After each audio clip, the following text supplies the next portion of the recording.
তারাকে হাসপাতাল থেকে বাড়িতে নিয়ে আসা হয়েছে সপ্তাহখানেক আগে। হাসিখুশি মিষ্টি মেয়েটা এখন জ্যান্ত লাশ। সেই রাতে জ্ঞান ফেরার পর থেকে একটি শব্দও উচ্চারণ করেনি সে। যে যা বলেছে কলের পুতুলের মতো তাই তাই করেছে। জোর করে খাইয়ে দিলে দুই এক লকমা মুখে তুলেছে, নয়তো ঘরের এক কোণে পড়ে থাকছে জড়বস্তুর মতো। আজ উর্মি নিজের ফ্ল্যাটে ফিরে যাবে। জানুয়ারির মাস শুরু হয়েছে, বেশ কয়েকদিন হলো শিক্ষার্থীদের পড়ানো শুরু করতে। এমনিতেই দেরি হয়ে গেছে, এখন আর বিলম্ব করলে টিউশন দুটো হাতছাড়া হয়ে যাবে। তাই আজ প্রবল অনিচ্ছা সত্ত্বেও তাকে ফিরতে হচ্ছে। উর্মি নিজের লাগেজ গুছিয়ে ঘরের এক কোণে রাখলো, তারপর কাপড় চোপড় নিয়ে ঢুকলো বাথরুমে। মিনিট 20 পর গোসল সেরে ভেজা চুলে তোয়ালে পেঁচিয়ে স্রোতকে কোলে নিয়ে ছোট চাচিদের বাড়ির দিকে রওনা হলো সে। বিকেলে চলে যেতে হবে, তাই যাওয়ার আগে তারার সাথে কিছুটা সময় কাটানোর জন্য উর্মি ওদের বাড়িতে যায়। ছোট মাকে জিজ্ঞেস করে সে সোজা তারার ঘরের সামনে গিয়ে দাঁড়ালো। দরজাটা ভেজানো ছিল, হালকা ধাক্কা দিতেই খুলে গেল। ঘরে এসে কোল থেকে নামাতেই স্রোত দৌড়ে গেল ছোট দাদুর ঘরের দিকে।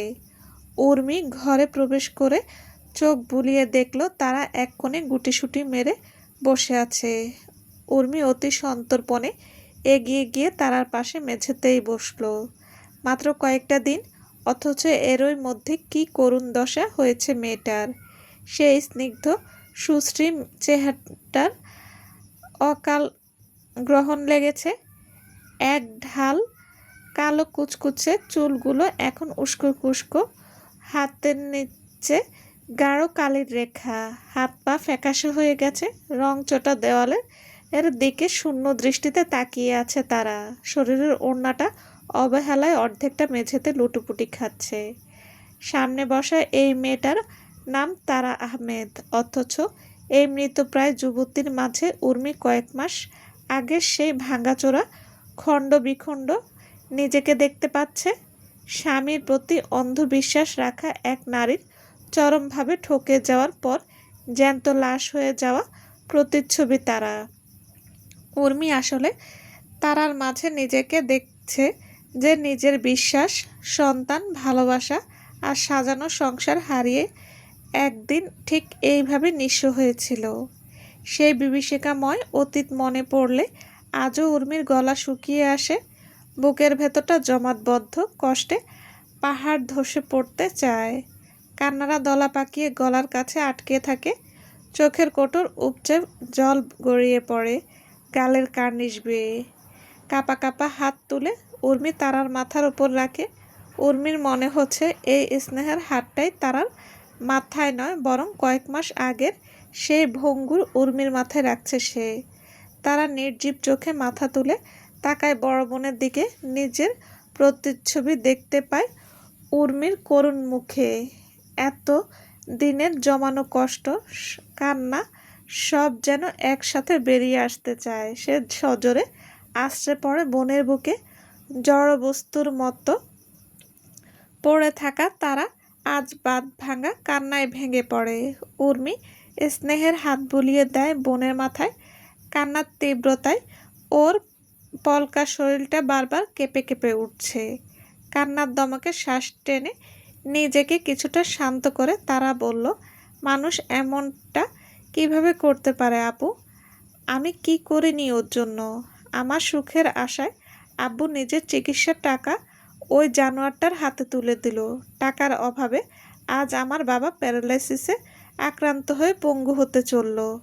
আর সেই টাকা দিয়ে ওই অমানুষ নিজের লালসা মেটাতে অন্য ধর্মের মেয়ে বিয়ে করে এখন ধর্মসেবার ফজিলত শোনাচ্ছে। ব্যবসার অজুহাতে জাহিদ তারাকে 8 লাখ টাকা ধার এনে দিতে বলেছিল। প্রতিশ্রুতি দিয়েছিল 2 মাসের মধ্যে জমি বিক্রি করে সে টাকা ফেরত দেবে। তারা জানতো জাহিদ পৈতৃক সূত্রে পাওয়া জমি বিক্রি করে ব্যবসা করবে।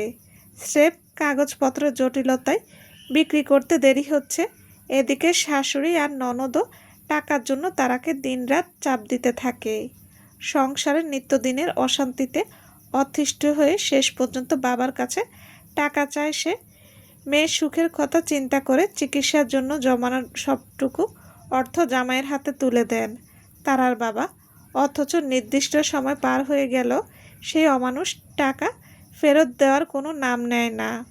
উল্টো সঠিক সময় চিকিৎসা করাতে না পারে তারার বাবাকে সারা জীবনের জন্য পঙ্গুত্ব বরণ করতে হয়। এরই মাঝে জাহিদ ব্যাংকে রেখে লোন নেওয়ার নাম করে তারা সব গয়না হাতিয়ে নেয়। বোকা তারা বিশ্বাস করেছিল, অথচ লোকটা ডাহা মিথ্যে বলে সব বিক্রি করে দিয়েছিল। স্বামীর ভালোবাসায় অন্ধ ছিল মেয়েটা, আর স্বামীও খুব যত্ন নিয়ে সেই অন্ধত্ব গোছাতে তারার অস্তিত্বটাই যেন খুন করে ফেলল। উর্মি বুকের ভেতর ভয় শীতল স্রোত বয়ে যায়। সে নিজের নিজের খণ্ডবিখণ্ড অংশগুলো জুড়ে আবার মাথা উঁচু করে দাঁড়াতে পারল। এই নাজুক মেয়েটা কি আদৌ তা পারবে? তারা আহমেদ ছিল পরিবারের সবচেয়ে সমজদার, ধৈর্যশীল আর নম্র এক মেয়ে। অথচ আজ সে সর্বস্ব হারিয়ে জ্যান্ত লাশের মতো ঘরের এক কোণে পড়ে আছে। তারার মুখে কালশিটে দাগগুলো দেখে উর্মির রক্ত টকবক করে ওঠে। যতবার এই আঘাতের চিহ্নগুলো চোখে পড়ে ততবার তার ইচ্ছে করে একটা রামদা নিয়ে ওই জানোয়ারটাকে টুকরো টুকরো করে কাটতে। শালা হারামি, পরক্রিয়া করে অন্য ধর্মের মেয়েকে বিয়ে করে এখন আবার ধর্মের দোহাই দিচ্ছে। উর্মির মনে হচ্ছে জুতো পেটা করে ওই কুত্তার বাচ্চাটাকে মেরে ফেলে। যাক, এখন জেলের অন্ধকারে কালকুটুরিতে ধুকে ধুকে মরুক, দেখুক কেমন লাগে। সামনের মাসের 9 তারিখে ওই প্রতারক পশুটার বিচার শুরু হবে। উর্মি নিজে বাদী হয়ে যৌতুক, নারী নির্যাতন আর প্রতারণা সহ একাধিক ধারার মামলা করেছে। অতীতে নিজের সাথে হওয়া অন্যায়ের জন্য রনিয়া জামেলার প্রাপ্য শাস্তি সে নিশ্চিত করতে পারেনি, কিন্তু এই অমানুষটাকে সে কিছুতেই ছাড়বে না। নিজের ফুলের মতো বোন আর তার অনাগত সন্তানের জীবন যে নরক বানিয়েছে সেই লম্পটকে খোলা আকাশে ঘুরে বেড়াতে দেবে না উর্মি। উর্মি যখন নিজের ফ্ল্যাটে ফিরল ততক্ষণে মাগরিবের আজান হয়ে গেছে। শরীরটা ক্লান্তিতে ভেঙে আসছে। সেই সকালে নামমাত্র একটা রুটি খেয়েছিল। তারপর তারাদের বাড়িতে কেটে গেছে 4-5 ঘন্টা। ওখান থেকে ফিরে এক মুহূর্ত দেরি না করে বোরকা পরেই ফ্ল্যাটের উদ্দেশ্যে রওনা বেরিয়ে পড়েছিল। খুব বেশি রাত না হলেও সন্ধ্যা ঘনিয়ে এসেছে। উর্মি লাগেজটা একপাশে রেখে জামা কাপড় নিয়ে বাথরুমে ঢুকলো। ফ্রেশ হয়ে বের হওয়ার পর খাওয়ার ইচ্ছে না থাকলেও মায়ের দেওয়া খাবারগুলো গরম করে সামান্য কিছু মুখে দিল। আজ স্পর্শরা ছায়া নেড়ে ফিরে যাবে। স্পর্শ একদিন থাকার কথা বলে এখানে আসলেও দেখতে দেখতে বেশ কয়েকটা দিন কেটে গেছে। এবারই প্রথম সে তার বাবাকে ছাড়া এতগুলো দিন একা কাটিয়েছে। উমায়ের আজ সন্ধ্যায় ছায়া নেড়ে ফিরবে, তাই আন্তারা খানম বিকেলের আগেই ফিরে যাওয়ার প্রস্তুতি নিচ্ছে। মাঝখানে সপ্তাহ 2 কেটে গেছে। গুলশান পাড়ার রিমিকে শেষবারের মতো পড়িয়ে নিউ মার্কেটের দিকে রওনা হলো উর্মি। দুশ্চিন্তায় ওর মাথা কাজ করছে না। যে 2টো টিউশনি ছিল তার মধ্যে একটি গত পরশুদিন চলে গেছে। ও শিক্ষার্থীর বাবার হঠাৎ বদলি হওয়ার কারণে উর্মি মরিয়া হয়ে আরেকটি টিউশনি খুঁজছিল, কিন্তু নতুন কোনো কাজের সন্ধান তো মিললই না। উল্টো যে একটি ছিল তাও আজ হাতছাড়া হয়ে গেল। এই শিক্ষার্থীর বাবা মারা যাওয়ার তারা সপরিবারে নানার বাড়িতে চলে যাচ্ছে। বর্তমানে উর্মির হাতে আর একটি টিউশনিও নেই। সামনের দিনগুলোতে খরচ কিভাবে জোগাবে সেই ভাবনায় দিশেহারা বেচারি। আল্লাহই জানে সামনে কি অপেক্ষা করছে। উর্মি নিউ মার্কেট থেকে এক জোড়া জুতো আর নতুন একটি টোটো ব্যাগ কিনল। হাতের পুরনো ব্যাগটা নষ্ট হয়ে গেছে, আর জুতো জোড়ার অবস্থাও সুবিধার নয়। মাথায় রাজ্যের দুশ্চিন্তা নিয়ে সে একটা রিক্সা ডাকল। যা হয় দেখা যাবে। আপাতত এত মানসিক চাপ নিতে পারছে না ও। রিক্সা চালককে ঠিকানা বলে উর্মি বোরকা সামলে রিক্সা থিতু হয়ে বসল। কিছুক্ষণ পর হঠাৎ রিক্সা অন্য রাস্তায় মোড় নিলে উর্মি হচকচিয়ে যায়। তড়িঘড়ি করে রিক্সা থামাতে বলে। উর্মি যখন প্রায় নেমে যাওয়ার উপক্রম তখন রিকশাচালক বলে ওঠে, ওই দিকে রাস্তায় কাজ চলছে আম্মা। সরকারি হাসপাতালের পেছন দিক দিয়ে ছাড়া আজ যাওয়ার উপায় নেই। এতক্ষণে হুঁশ ফিরল উর্মির। সত্যি তো, ওইদিকে রাস্তার মেরামতের কাজ চলছে। আজ সকালেও তো সে ওই রাস্তা দিয়ে এসেছে। রাজ্যের দুশ্চিন্তার ভিড়ে সে একেবারেই ভুলে গিয়েছিল। উর্মি লজ্জিত মুখে হালকা হেসে বলল, ঠিক আছে চাচা, এদিক দিয়েই চলেন তবে। হাসপাতালের গেটের সামনে ওড়নায় মুখ লুকিয়ে জমেলা এক দৃষ্টিতে তাকিয়ে আছে উর্মির দিকে। ওদের মধ্যে বেশ খানিকটা দূরত্ব এবং উর্মি মাস্ক পরিহিত থাকলেও তাকে চিনতে জামেলার বিন্দুমাত্র অসুবিধা হলো না। উর্মিকে দেখে এক গভীর দীর্ঘশ্বাস পড়ল জামেলার। এত ঝড়ো হওয়ার পরেও উর্মি কি সুন্দরভাবে বেঁচে আছে। অথচ সে পেটের সন্তানটা তো রনি যেদিন ওকে পশুর মতো পিটিয়েছিল সেদিনই শেষ হয়ে গেছে। সেই থাকতে জমেলার শরীরটাও দিন দিন কেমন মরে যাচ্ছে। সে যে এতটা অসুস্থ, রনি তবুও কোনোদিন তাকে ভালো কোনো ডাক্তার দেখায়নি। স্রেফ ওই সরকারি হাসপাতাল এই ভরসা।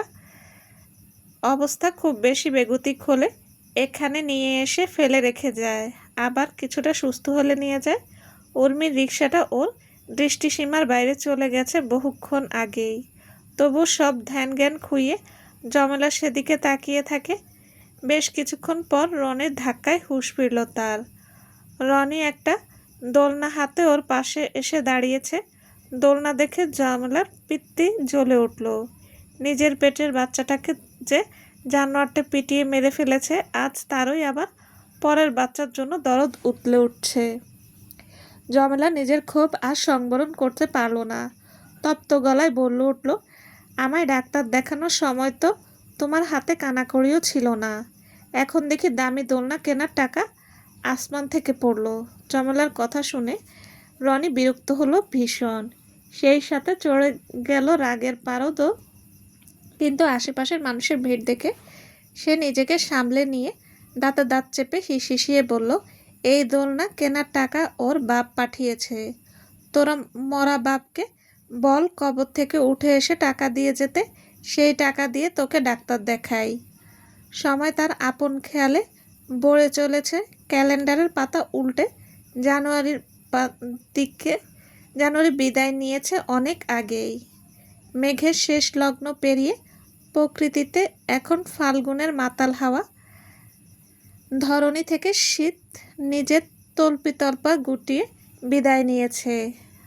আর তার জায়গায় ঋতুরাজ বসন্তের আগমনী বার্তা নিয়ে প্রকৃতি সেজেছে পলাশ আর শিমুলের রক্তিম সাজে। গত বছর ডিসেম্বর মাসের সেই থেকে শুরু হওয়া লড়াইটা আজ 10 মাসে পা রাখল।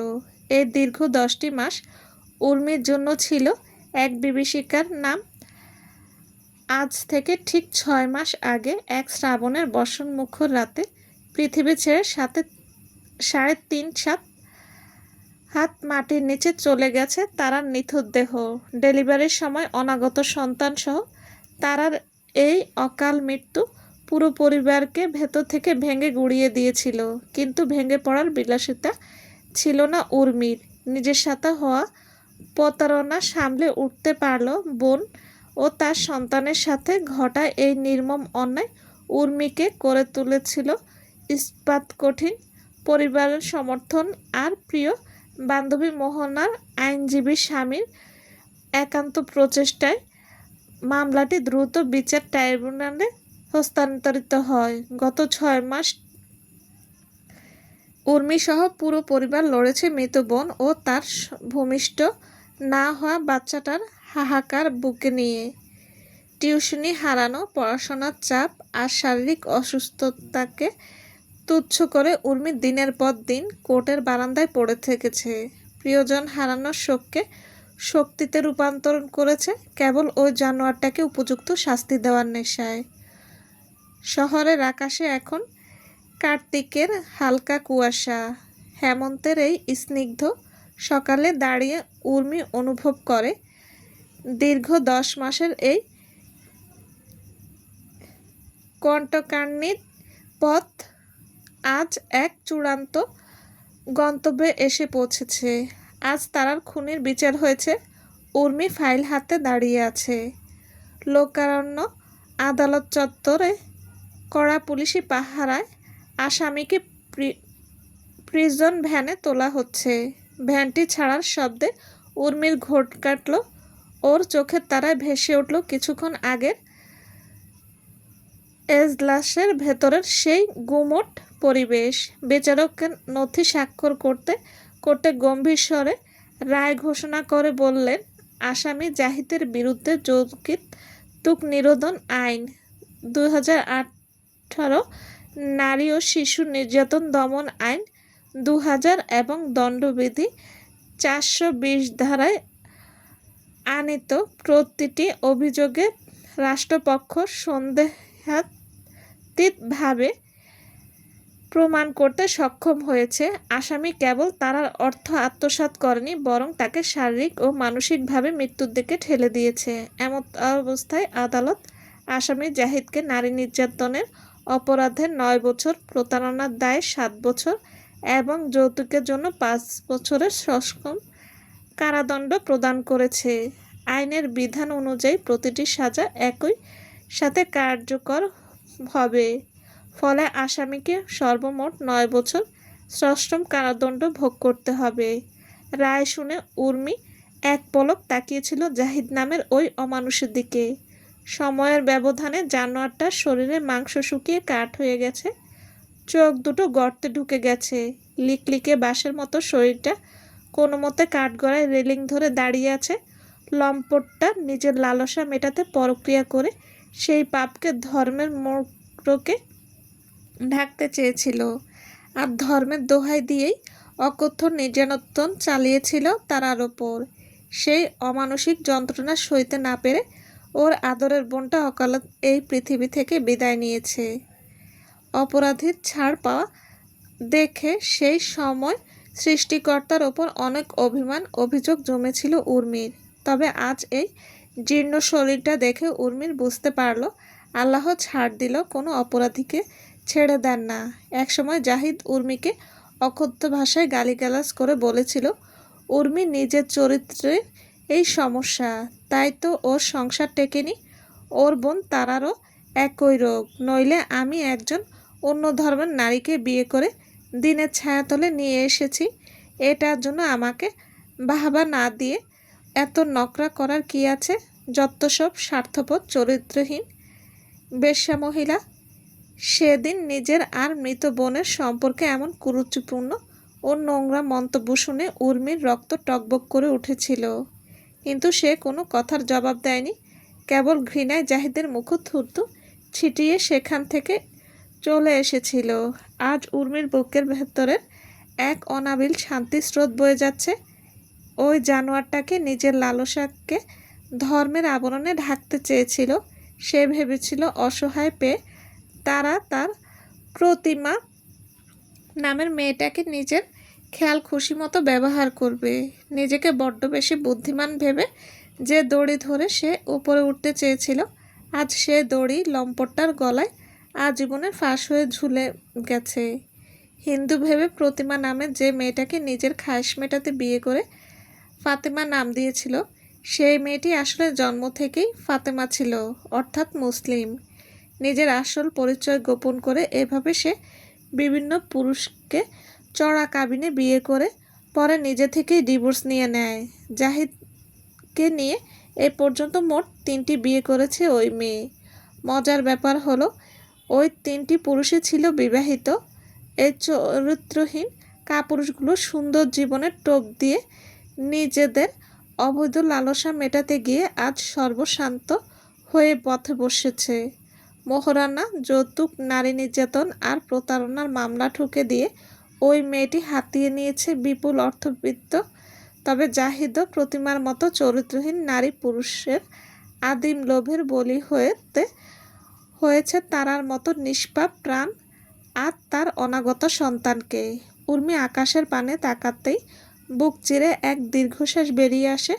মনে মনে বলে, নিজের আর অনাগত সন্তানের সাথে ঘটে যাওয়া অন্যায়ের জন্য অপরাধীর প্রাপ্য শাস্তি দিতে আমি ব্যর্থ হয়েছিলাম, কিন্তু তোর প্রতি করা অন্যায়কারীকে তার সর্বস্ব শাস্তি দোরগোড়ায় পৌঁছে দিয়েছি রে বোন।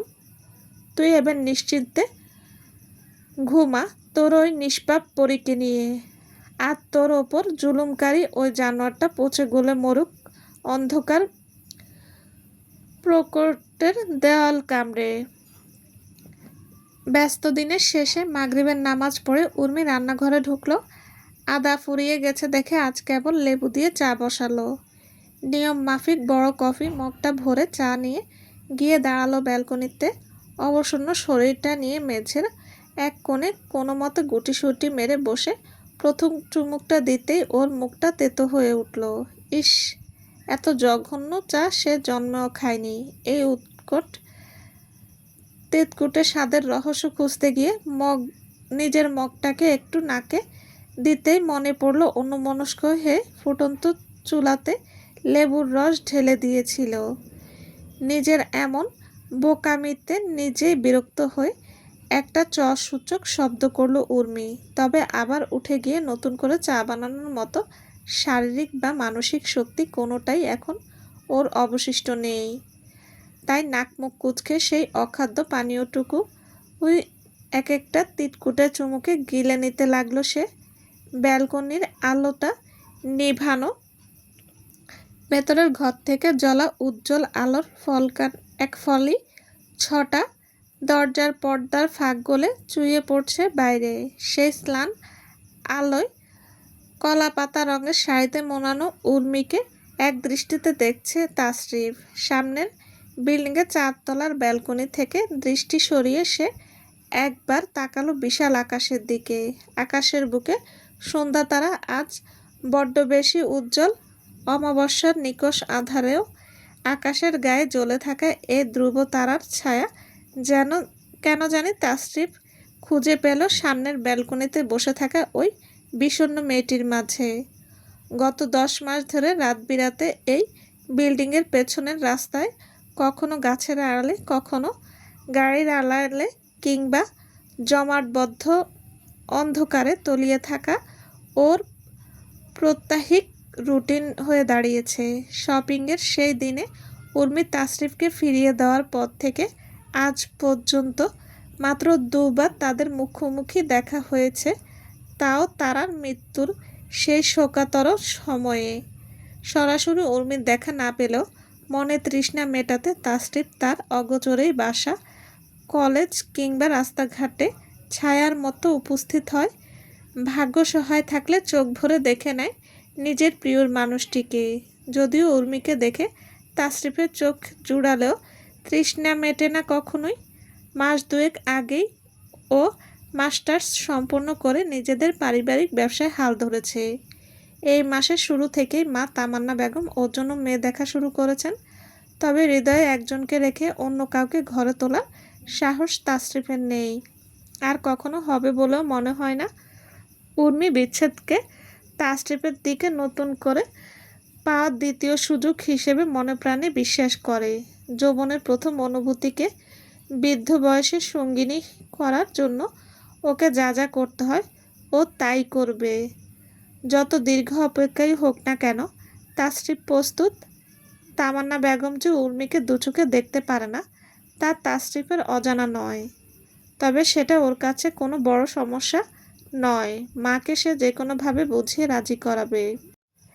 আর যদি শেষ পর্যন্ত তা না হয় তবে জীবনের সবচেয়ে গুরুত্বপূর্ণ সিদ্ধান্তটি সে মায়ের অমতেই নেবে। তাসরিফের দিক থেকে সব কিছু গোছানো থাকলেও আসল সমস্যা হচ্ছে উর্মি স্বয়ং। উর্মি তাকে জীবনে জড়ানো তো দূরে থাক, তাসরিফের নামটুকু শুনতেও রাজি নয়। তবুও তাসরিফ হাল ছাড়েনি। আজ না হয় কাল, এ বছর না হলে আগামী বছর, কিংবা 1 যুগ পর হলেও উর্মিকে সে মানাবেই।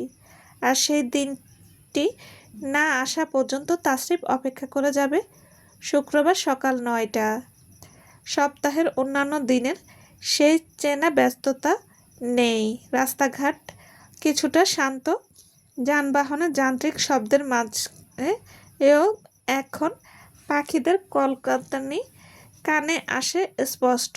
কর্মব্যস্ততার মানুষেরা আজ কিছুটা জড়িয়ে নেওয়ার সুযোগ পেয়েছে। প্রকৃতির এই শান্ত আবহে উমায়ের দাঁড়িয়ে আছে নিরিবিলি গোরস্থানে। ফজরের সালাত আদায়ের শেষে সে এসেছিল তার মৃত স্ত্রী সেহনাতের কবর জিয়ারত করতে। গত ১.৫ বছর ধরে এটা ওর সাপ্তাহিক রুটিন হয়ে দাঁড়িয়েছে। শুক্রবার ছাড়াও মাঝে মধ্যে ফজরের পর ঘণ্টাখানেক সময় হাতে পেলে উমায়ের এখানে ছুটে আসে। তবে নিজের কর্মব্যস্ততা আর আদরের সন্তান স্পর্শ দেখভালের চাপে সেই সুযোগটুকু অধিকাংশ দিন আর হয়ে ওঠে না। এজন্য শুক্রবার সকালটা উমায়ের ইহজগতিক সমস্ত কাজকর্ম থেকে নিজেকে পুরোপুরি বিচ্ছিন্ন করে নেয়। এই সময়টুকু যেন অলৌকিকভাবে নিজের মৃত স্ত্রী সন্তানের নামে দলিল করা। গোরস্থানে নিঃশব্দতায় পা রাখতেই উমায়ের বুকটা হু হু করে ওঠে প্রতিবার। সে প্রথমে পরম মমতায় মৃত স্ত্রী আর সন্তানের কবরের ওপর জমে থাকা শুকনো পাতা ও আগাছাগুলো পরিষ্কার করে। তারপর কবরের শিয়রে আর পায়ের কাছে লাগানো গাছগুলো যত্ন নেয়। গোড়ার মাটি আলগা করে জল দেয় পরম যত্নে। এই গাছগুলো সজীবতার মাঝে সে যেন তার প্রিয়জনদের অস্তিত্ব অনুভব করে। এরপর ২ কবরের মাঝখানে ঠায় বসে দীর্ঘ সময় ধরে পবিত্র কোরআন তেলাওয়াত করে উমায়ের। সূরা ইয়াসিনের প্রতিটি আয়াত আর ছোট্ট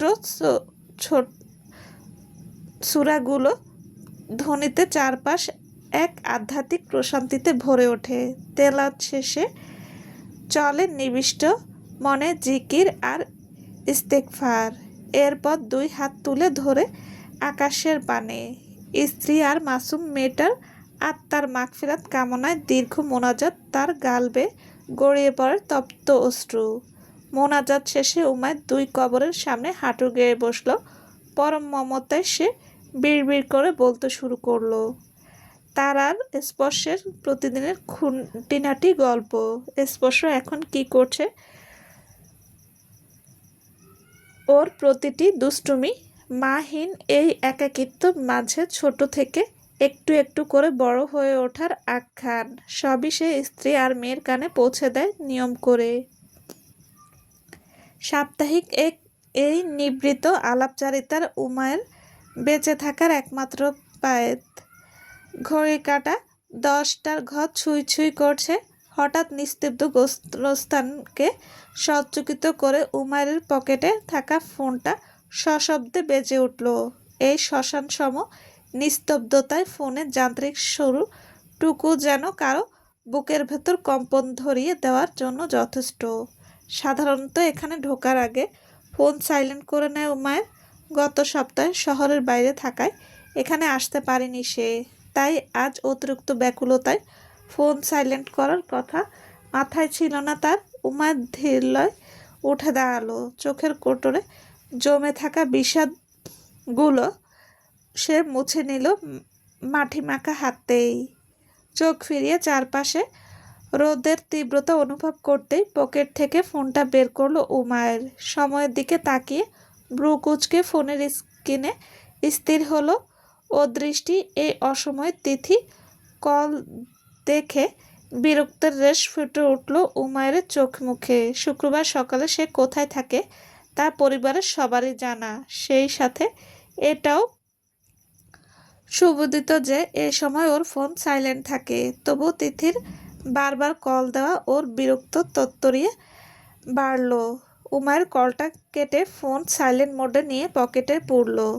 এরপর আর ও মিনিট ৩০ পরিজনদের সান্নিধ্যে কাটিয়ে অবশেষে গোরস্থান থেকে বেরিয়ে এলো। গোরস্থান গেটে তালা দিয়ে পাশে পার্ক করা গাড়িতে উঠে বসলো উমায়ের। গাড়িটা বাড়ির দিকে ঘোরাতে ঘোরাতে ব্লুটুথ ডিভাইসের মধ্যে কল ব্যাক করলো দাদিমাকে।